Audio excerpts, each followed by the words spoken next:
Hey, how's it going? Bob Deboo here for Open Studio. Hope you're doing well. Simplicity, clarity. First of all, simple ain't easy. It's not, because we often discount simple things or simplistic concepts as being easy and we should be able to attain them immediately, especially if we've been playing for a while. Maybe we have our own concepts about where we're at in our own development. But anyways, taking a simple idea and really putting it through its paces and squeezing the most creativity out of that simplistic idea as possible is something that's of great interest to me. So we're going to take this 2-measure bass line by the great Ray Brown, accompanying Sonny Rollins, but up behind There Is No Greater Love. Just these 2 measures. Here they are now. Let's listen.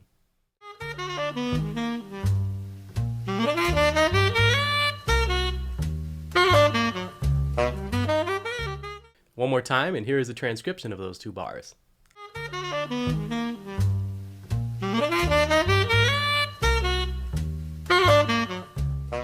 Beautiful, right? Simplistic, functional. There's so much clarity inside of just even these 2 measures. And we're going to dissect what it is Ray Brown is playing right here. It's very simple, honestly. I mean, you probably already can tell from hearing it and possibly seeing the transcription. He's literally playing root, third, fifth, root. Right? The greatest bass player of all time, one of the greatest bass players, jazz bass players of all time, playing root, third, fifth, root for 2 bars in a row, right? Unheard of, right? But really not. Simplicity is such a characteristic of the greatest musicians, but they do it at such a high level and with attention to detail that that's what elevates great bass players from the master bass players. So I'm interested in trying to get there as much as possible, and by doing that, we're going to investigate today the great Ray Brown, just these 2 measures, and we'll put this idea through a bunch of different exercises and concepts. So stick with me. I'm going to grab the bass, but you could do today's video on any melodic instrument, and hopefully you'll get something useful out of it that you can bring to the table. So let's practice. Okay, so here's the big idea. We're going to take Ray Brown's bass line just from these 2 bars. Let's put it on the instrument now. You could do this again on any instrument. The bass line concept is, it's just notes, right? Doesn't matter if it's electric bass, synth bass, piano, whatever. So let's play the bass line first, and then we'll talk about what it is. So play this with me. 1, 2, 3, 4.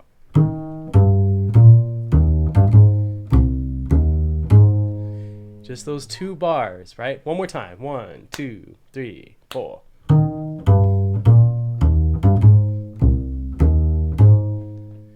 Cool. Okay, and so for simplicity's sake today, we're going to take out that little skip on the and of 4 and just focus on what the quarter note line is. It's this simply. It's root, because if we're in the key of E flat would be the root. The chord is E flat major, so Ray's hitting the 3rd, and he's going to the 5th, and then the root again. Now what's different is I said root twice, right? But we played a root down here in E flat, but we began up here in E flat, right? So octave displacement. Right from the get-go, this is one of the big concepts that we're going to work on today and try to change up our ideas of this simple, say, digital pattern of 1, 3, 5, 1. Let's look at the second measure of Ray's line here. He's starting on A flat here, going down to the 3rd, just like what he did in E flat, but transposed to A flat now. So C, then the 5th of E flat, or the 5th of A flat, which is the E flat, and then A flat again, except he's returning to that same register to play that root again. Okay? He could have played it like this. Right? The idea here is that just really focusing and reducing our parameters for practice and squeezing out as much as we can out of that, that's really what we're going to focus on today. Okay? So changing up these octaves and getting good at that is what's going to help us to make simple bass lines and really hear them effectively. So now that we've got the 2 bars that we're going to study sorted out, talked about, listened to, analyzed a little bit, now let's put in some practice. Okay, so here's the first concept, is that we're going to work on just playing this digital pattern, and that's a term commonly used when we talk about numerical patterns. In this case, 1, 3, 5, 1. Okay, so let's go into the key of F major just for right now because it'll be demonstrated easily on the upright bass. If we think about 1, 3, 5, 1, let's systematically talk about different ways that we can play just that bass line, because it's four beats, right? 1, 3, 5, 1. So we're talking about all 4 beats of a 4/4 measure. Okay, that's why this is important too. So if we start right here, if we're just thinking root 1, third, and we're in F, right? So it's A, C is the 5th, and then F is the root again. So quite literally, this is root, or 1, 3, 5, 1. Okay, so now the systematic approach is, let's take that first note and bump it up by an octave. This is our octave displacement. So instead of F here, we're gonna play F there. So what would that sound like? This. Everything else is the same in the bass line. We just move that first note up an octave, right? Simplistic concept, but once we get further into changing up what the parameters are here, it's gonna get a little bit more tricky. So keep with me here. All right, so if we took this F and bumped that up an octave, but still played 1, 3, 5, 1, it would sound like this. Right? So this particularly works well because of the open A string on the bass, but this is still functioning the same way. It's very clearly outlining a major triad. You could say a major chord, but we're not even dealing with any sevenths. This could be an F6, this could be an F major 7, it could be something else entirely, but the simplicity of it is what's up. Okay? All right, so once again, let's play this line through. We've got 1, 3, 5, 1. Now take that first note up an octave, 1, 3, 5, 1. And I'm keeping this F down here because that's the last note in our four beats. The last one, and there's our first variation on 1, 3, 5, 1. We're not going to be able to do all of them, but let's look at this next line here now. So what we're going to do is change the octave of the last note. We're going to change that last F now and do the same idea. So here's our first line. We started here. So I want to change this F and put that up an octave, which would give me this,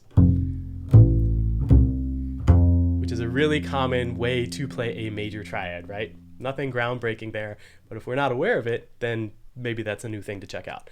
What if we took the last note up and did it this way? We took that first note up an octave earlier. Now we're putting our last note up an octave, which is where we're starting this particular line, and it looks like this.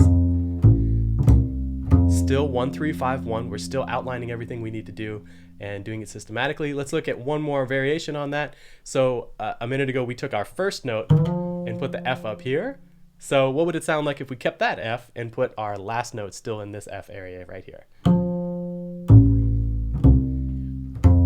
It sounds very similar to what we did earlier, like this. But say our directionality might need to go a different way. We could do it this way. Maybe the line needs to keep in this mid-range area instead of going low. That's an option, right? So small details, we're really working them out. Let's keep going with this. Now we're going to move the second note of our 1, 3, 5, 1 pattern. So of course it's going to be the third. We're going to move the A up an octave. We started here. Now we're going to move this A up to here, up an octave, which I know, right? We're just being systematic about this. So that would give us this bass line. Now that's a perfect 10th, right? Or major 10th, that's a big interval. That might not be so conducive to a lot of our bass lines, or it might be. It still functions the same way. It's still 1, 3, 5, 1, right? So we're just trying to get all our options out. Remember earlier we took our F and we put it up an octave, so we're going to do that again here and put that A up there as well. Now that's very functional. It's all within basically the second inversion concept of still 1, 3, 5, 1. Second inversion meaning C is the lowest pitch that we're hearing. All right, let's take it to the next level. So our first F we're going to play up here now, and our A, instead of playing an open A, we're going to play the A that's an octave higher. So it gives us this. It's still 1, 3, 5, 1, right? We're still just putting it through some different ideas. Let's keep going. Let's move the third note up an octave and see what we can get out of that. Here's the first example of that, which is very similar to what we did with the second note, moving the A up an octave. So we did this, and then we played this C, but now let's bump that C up an octave and see what that sounds like. Okay, so probably not super functional for a baseline, but just being aware of all of the results of constricting parameters, seeing what results, and then choosing whether or not that's useful or not. That's part of where the creativity, or pulling out the creativity inside of these lines, really comes from. So anyways, this is the first example of that. A more useful example would be to do it like this. Right? So that's all root position, very clear. That could be used all day long, no problem. Took it to the next level. This F up here for our first note, A, and then this C up here. Oh, that's perfect, right?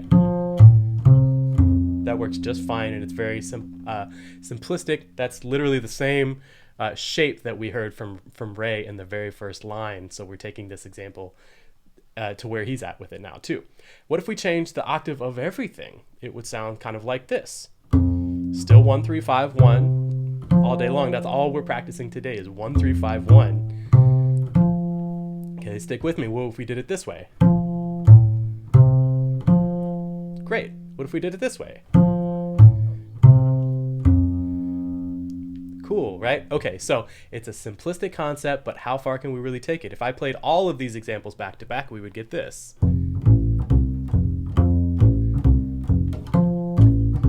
A bunch of variables. It's still all 1 3 5 1.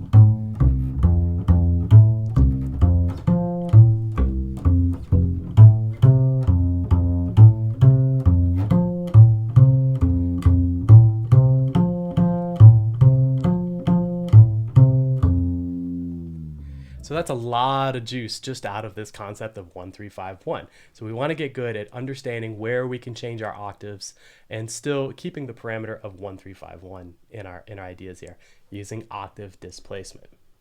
Okay, great. So now let's use some of the information directly from the recording of There Is No Greater Love with Ray Brown and of course with Sonny Rollins here.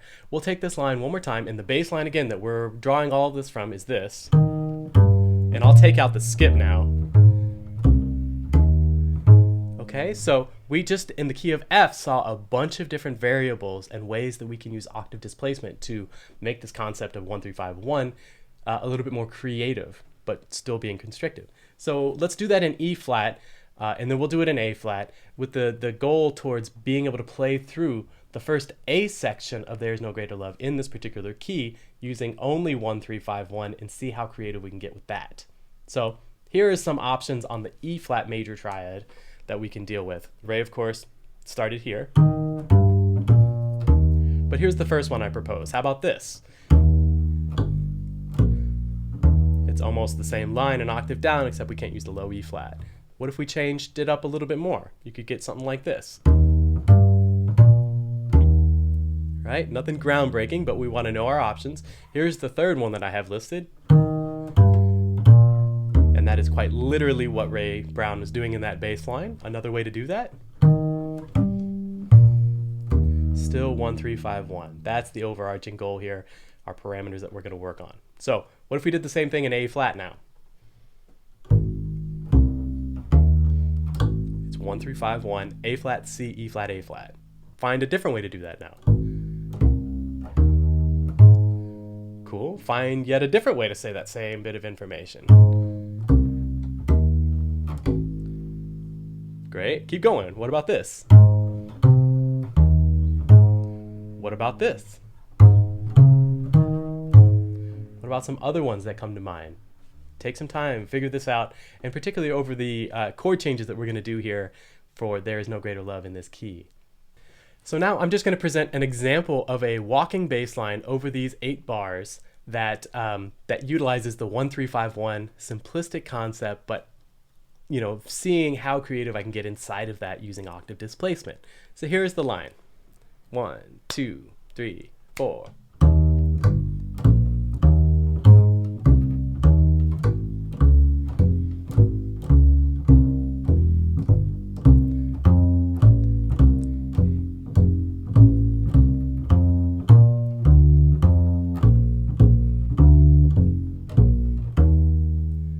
Okay, so we're working it out. We're really getting this concept together, and I'll show you some ways that we can tweak this bass line a little bit better. The first being when we get to these measures, these two measures that have a single chord for 2 bars, we don't want to repeat ourselves. When we get to F7 for 2 bars, instead of playing this, where it's not wrong, but it's not ideal to play that F 2 times, especially beat 4 to beat 1. It doesn't move forward, it's staying stagnant. We want to cut that out as much as possible. Here's the first option, a variable that you could use inside of still 1 3 5 1, except that last one we're going to use a chromatic approach back to 1. So I'm going to play a half step below F and then get into F, and it'll sound like this.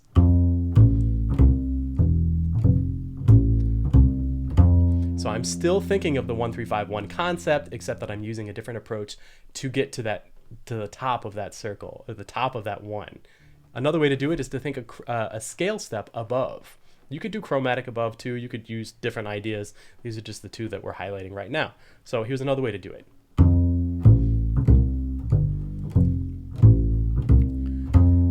So that's doing 1 3 5, scale step above F, and then getting to F. 3 5 1. And again, with the chromatic approach, I do like this.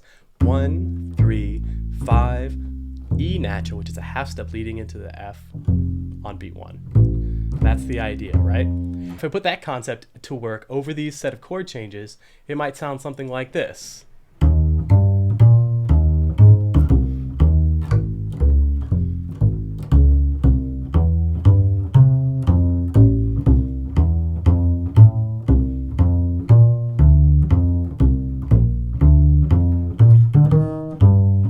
Still all 1 3 5 1, but I'm trying not to repeat myself.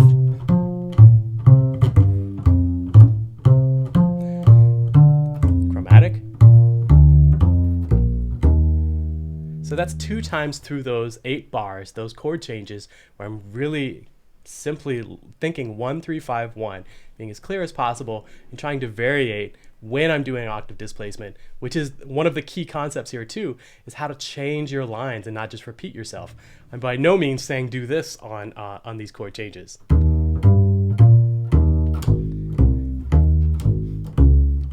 not saying that at all. That would be less than ideal, just the repetition alone. You already stopped listening, right? The idea is to try to find ways to creatively not repeat ourselves and not be that simplistic. You should be able to do that over those chord changes for sure. And if you can't, do that immediately. But the next level would be to change up which octaves you're choosing inside of this particular parameter. Okay? Great. So that was the second concept, was taking the chord changes from There Is No Greater Love and using part of Ray Brown's bass line to play over all of those chords, right? The next idea that I have is to put it through the cycle of fourths. This particular progression too really lends itself well to this digital pattern. So if I'm thinking like this, 1 3 5 1, this E flat is actually can function as a 5 leading to the next chord as long as we're going around the cycle of fourths. So E flat to A flat, that's a perfect fourth. So this is almost like a 5 1 leading us here. 5 1. Make sense? As long as we're going around the cycle of fourths. So that kind of gives you a good setup. And to take that step even further, it's almost like you're doing a 2 5 1 leading into it. So 1 3 5 1 1, right? So, but I could think of it this way: 1 3 2 5 1 3 2 5, and 2 5 of the next key that's coming up is what I mean. So a 2 5 into A flat, B flat, E flat, A flat. And we're not talking about putting an actual 2 5 1 in there, but the motion of that perfect fourth movement is very, very powerful, especially in bass lines. So just want to be aware of that and draw some light on that. So the next concept is to put this to practice 1 3 5 1 around the cycle of fourths and try not to repeat yourself. It's way harder than it might seem. Let me try a few examples of it, and then I want you to try it as well.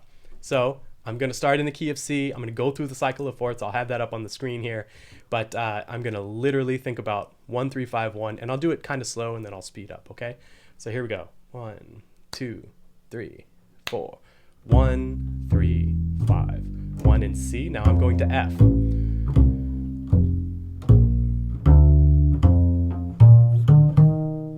So I change register there, right? I'm in the key of D flat now. Going into B, E, A, D. So I'm hitting a lot of ground, or covering a lot of space right now. I want to change this up now because I'm at the top of my cycle. Just got back to C, and I don't want to play the same thing. So I'm trying to be aware of where I was previously and move that around in a different way. Sometimes you repeat yourself. Sometimes you just straight up don't remember. But so I'm in G flat or F sharp here. B. I'm gonna start speeding it up a little bit. Trying to change it up every time.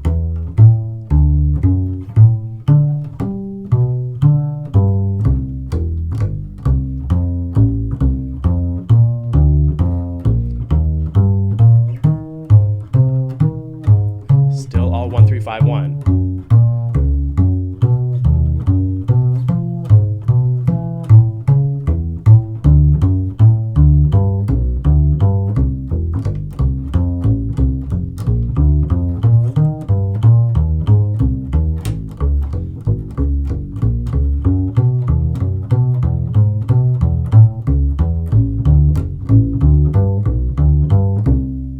So just an example of taking that and pushing a little bit further. I had to really start thinking about that a bit more, but put that through your practice, and before long having this idea of octave displacement using a simplified parameter of just using the triad, right, can really provide some challenges and hopefully some inspiration and get into your lines. To take this to the next level, you could change up the parameters, like change up the numerical value, not numerical value, but the digital pattern. Like instead of 1 3 5 1, maybe 1 5 3 1.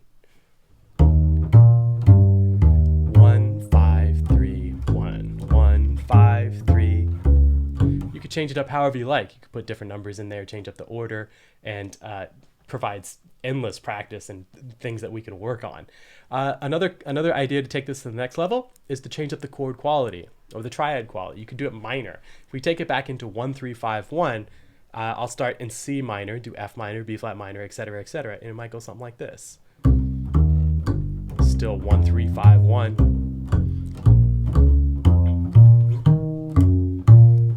1 3 in A flat, D flat, G flat or F sharp, B, E, and trying to think about what my options are. Right? You could do it through augmented, you could do it through diminished, you could do it over a set of chord changes that you like There Is No Greater Love.